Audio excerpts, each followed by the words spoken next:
I'm going to go with Utah State at home. I think this is a really good spot. So I'm going to go with a team that you've backed many a time in the last couple of years, Stucky, and that's TCU. I'll take them plus the points in this spot. I am taking Wake Forest here minus 5.5. They are much better at home. You look at their home road splits. I do like Creighton here in this spot. If you can get 3 or more.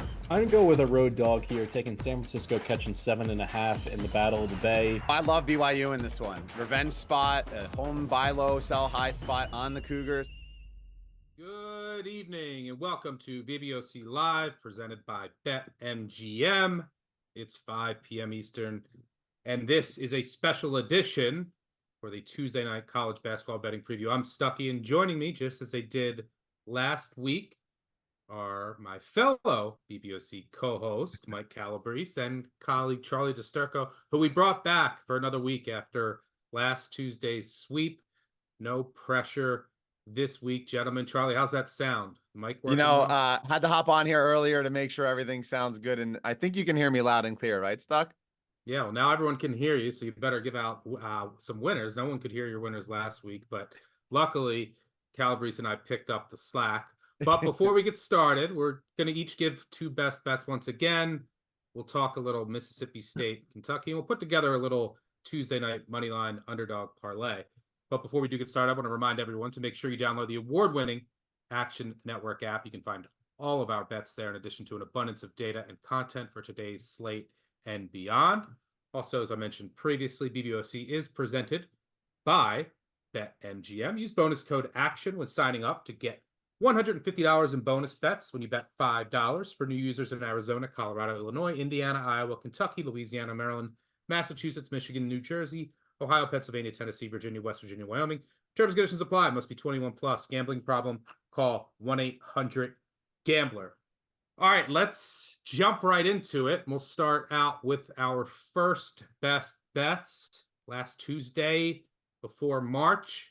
You can feel March in the air. I'm going to go with the Texas Longhorns on the road seeking revenge against Texas Tech. But most importantly, I don't think this is a bad matchup for Texas. They did lose in the first meeting in Austin, but had some bad three-point variance. I think they can control the offensive glass here. They can limit Texas Tech from 3, which is where the Red Raiders are really dangerous. Most importantly, Texas Tech might not or should not be at 100%. Chance McMillan didn't play on Saturday, dealing with an injury. He gives them a lot of that outside shooting. And Warren Washington in the middle. Texas Tech, I mean, his rim defense is critical to what Texas Tech wants to do. The Red Raiders get very small very quickly if he's either out or limited, and that should open up opportunities for Texas on the offensive glass even more. Max Abmas, who's been in the slump, I think will have an opportunity here to bounce back given the matchup and the size that he'll go against. So I like Texas here on the road. Calabrese, where you headed for your first best bet? Well, I'm the A10 guy around here, so why don't we start with a play on the Flyers laying 10.5. Since arriving in Dayton in 2017, Anthony Grant is 36-24-3 against the spread following a loss. He never wastes a failure. That's the best mark in the A10 and 9th nationally in the past 6 years. They handled Davidson on the road back in early January by 13, and that was the game that was one of the more surprisingly quiet games from Darren Holmes II. Also in this game, I think it really comes down to what Dayton can do on the defensive end. Evan Maya has 4 Dayton rotational players in his top 10 of individual defensive rankings in the A10. And Davidson's a team that just can't hurt you from deep. It's not a vintage McCullough team. They struggle from the perimeter. They're 31% from three-point range, which is 278th in the country. So I think what's going to happen here is you're going to see the offense flow through Holmes, a quality defensive performance for the Flyers, and being able to close this game out by about 15 to 20 points. I know this is a season where you look at teams that are at the top of their conference. When they go on the road, that's usually the time to fade them. But this is a time for Dayton to really lock in and focus following a loss. So I'll go ahead with Anthony Grant's squad here. Yeah, this Davidson defense has been better than I thought, but the offense just doesn't work. They don't have the shooters. And, you know, in these McKillop offenses, if you can't shoot, the offense doesn't really work effectively. So don't hate this at all. Charlie, you're rolling with the Bulldogs of Mississippi State, which we will touch on in our first marquee matchup, which we'll get to now. And we're going to talk a little SEC between Kentucky and Mississippi State. We're going to see if the Cats can back up their win their dominant win over Alabama by heading on the road against the Bulldogs in Starkville. This line has started to get away a little bit. I would look for Mississippi State live personally. I think that this is the type of team. First of all, it's the spot. Can Kentucky, they've been very inconsistent up and down. Can they actually show up here with a focused effort after everyone patting them on the back on what they did against Alabama? But Alabama is like the perfect matchup for Kentucky. A team that'll just play free-flowing up and down in transition. Where Kentucky struggles is with physical teams that have a physical post, and Mississippi State certainly has that in Tolu Smith. So I would look for Mississippi State live if they get down early. Should be some runs in here whenever you're dealing with Kentucky. Before we get to Charlie and your thoughts on Mississippi State, Calabrese, you have a player prop you like here. Yeah, you teed it up perfectly, Stuck. In terms of rugged interior play, working on the glass, Tolu Smith, 10 or more rebounds in this game. You can get close to 2-1 in the market on that prop bet. And I think that's great value. This is a guy who's averaged 9.5 rebounds across his last 5 games. He's managed to stay out of foul trouble in SEC play for the most part, with only 2 foul outs during this conference run and multiple performances with 1 or 0 fouls, because that's critical to be able to get to double digits even against a susceptible Kentucky front line. You got to play 30+ minutes, and I think he can do it here. Kentucky's defensive rebounding percentage is just 72.8%. That's 186 in the country. So they've been able to do things schematically with rotations in terms of the X's and O's to get a little bit better on the defensive end, but there's just no hiding the defensive rebounding liability. So that's why I like Tolu Smith over 10 rebounds. Yeah, and that should be at least partially correlated with Mississippi State, because Tolu Smith's availability and ability to stay out of foul trouble is obviously critical in this particular matchup. And Charlie, you do like Mississippi State to get it done at home. Yeah, I there's still a 3.5 in the market here. And, when you look at this matchup, and you mentioned it earlier, it's a perfect lit down spot for Kentucky. They're fresh off that win against Alabama last week. When Creighton beat UConn, we took St. John's on Saturday in a perfect let down spot, and the Johnnies won outright. I think the same is going to happen here. The public's on Kentucky. They're pouring in the money, yet the line is moving toward Mississippi State. It's a revenge game for them. And you mentioned the inconsistencies. Kentucky, they're outside the top 300 inconsistency in that game where they beat Mississippi State. They shot 74% on 2-point attempts. They had 1.3 points per possession. I don't think that's sustainable against a physical team like you mentioned with Mississippi State. They can control the glass. They had 14 second chance opportunities, I think, in that first game. They can do the same thing here. And this is a different Mississippi State team. You go back to February 7th when they started this win streak they're currently on. They've ripped off 5 straight. They're the number 12 team in the country per Bart Torvik with a top 10 defense.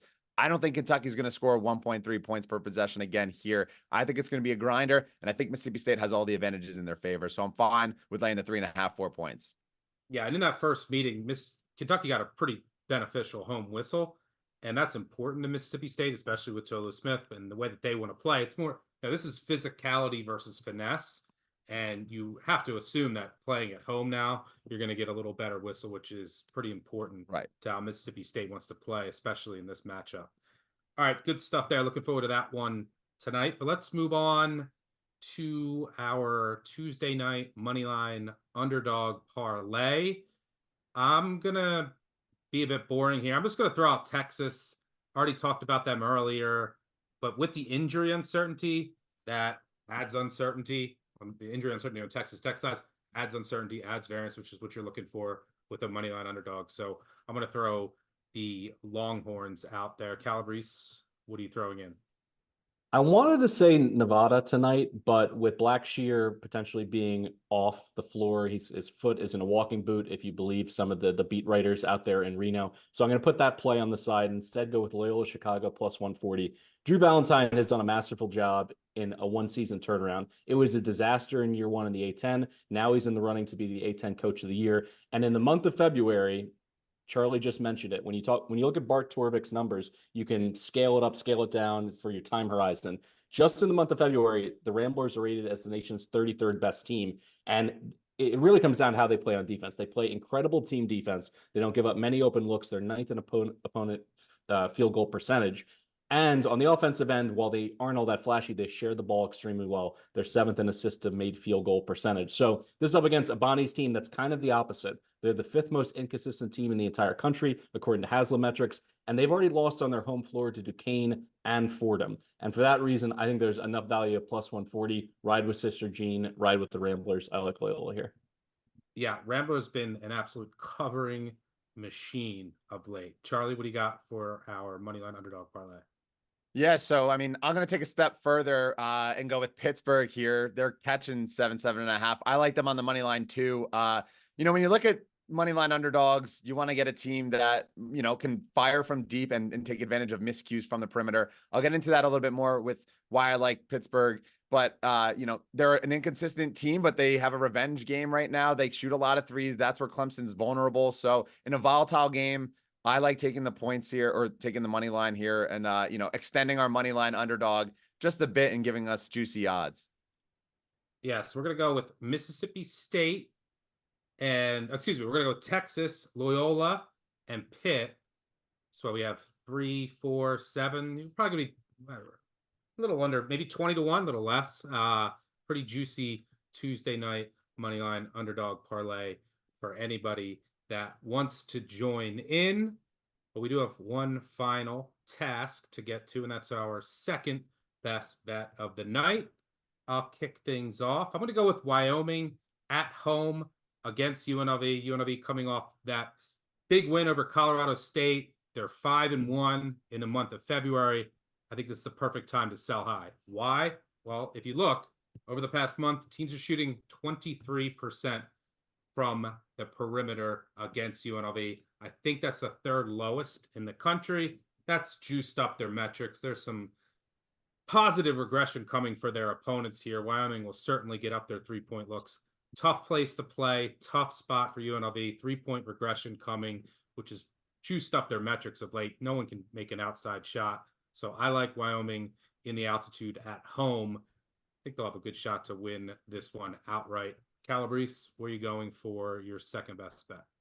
Going to go to the Mountain West, and this number is moving away from me, but it's still right on the cusp of where I like it. Boise laying at 11.5 against Air Force. Air Force coming off their best win in the season by far, a shocking upset of New Mexico at the Pit. So you're selling high on the Falcons here because before that, they had lost 6 or 7 in a row, a lot of ugly losses, some losses to fellow cellar dwellers in the conference, whereas Boise continues to just rock the bottom of the MWC, knocking off Fresno by 24, San Jose State by 32, Wyoming by 20, and Tyson Dagenhart dominated Petraeus in their first meeting. And that's the key here. He had 29-6 to Petraeus's 3 and 5 rebounds. It explains why they beat down the Falcons by 38 points. I think he gets the best of them again. He held him to 0 makes from the field. I don't know if it's going to be that extreme, but he would have to go for probably 20 and 10 just for Air Force to hang around in this game and to keep it between 2 and 3 possessions. So the fact that it's bubbled up to 11.5, that actually gives me confidence. The market's seeing it the way that I'm seeing it. I think Boise, that's right in the thick of it in terms of the Mountain West regular season race. I think they get a dominant win here and they, you know, pull their starters by the 4-minute timeout of the second half.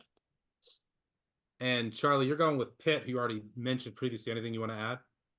Yeah, no, I mean, listen, I love betting into these revenge game opportunities. And you look back at Clemson, Pitt back in it was a different Pittsburgh team. They lost by 9 at home, but now Jalen Lowe is a starter and he plays very strong minutes and it's a different Pittsburgh team. And this is exactly the matchup you want. Shot quality has Pitt 58th in catch and shoot threes. Clemson, they're outside the top 250.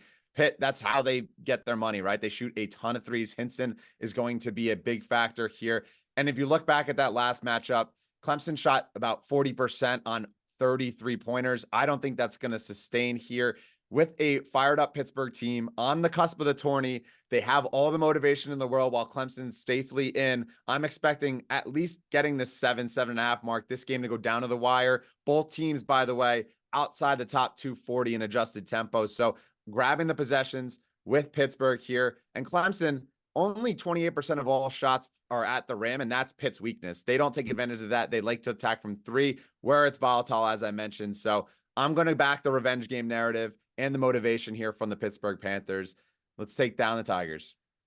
Yeah, and I mentioned before how, you know, with injury uncertainties, what you're looking for, going back to the Moneyline Underdog parlay, you have a guy like Hinson who's capable of just going absolutely nuclear.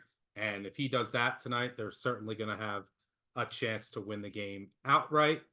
But thank you to Charlie and Mike for joining me. Most importantly, thanks to all of you for tuning in. If you're watching on YouTube, hit that like, subscribe button. Thanks to our producers on the back end. Also, one final reminder, well, a couple of final reminders. Make sure you download the award-winning Action Network app. You can find all of our bets there, in addition to an abundance of data and content for today's slate and beyond. And also, BBOC is presented by BetMGM. Use bonus code ACTION when signing up to get $150 in bonus bets when you bet $5 for new users in Arizona, Colorado, Illinois, Indiana, Iowa, Kentucky, Louisiana, Maryland, Massachusetts, Michigan, New Jersey, Ohio, Pennsylvania, Tennessee, Virginia, West Virginia, Wyoming. Terms and conditions apply. Must be 21 plus. Gambling problem? Call 1-800-GAMBLER. And also, wherever you listen to Big Bets on Campus, starting next week, we're going to have our conference tournament previews with myself, Greg Waddell, Mike Calabrese, Mike Randall, the guys from the Three-Man Weave. We're going to cover all 32 conferences over the course of about 10 days. So make sure you tune into those episodes. Good luck on all of your wagers tonight. We will see you Saturday morning, 10:30 a.m. Eastern, for your normal edition of BBOC Live. Cheers.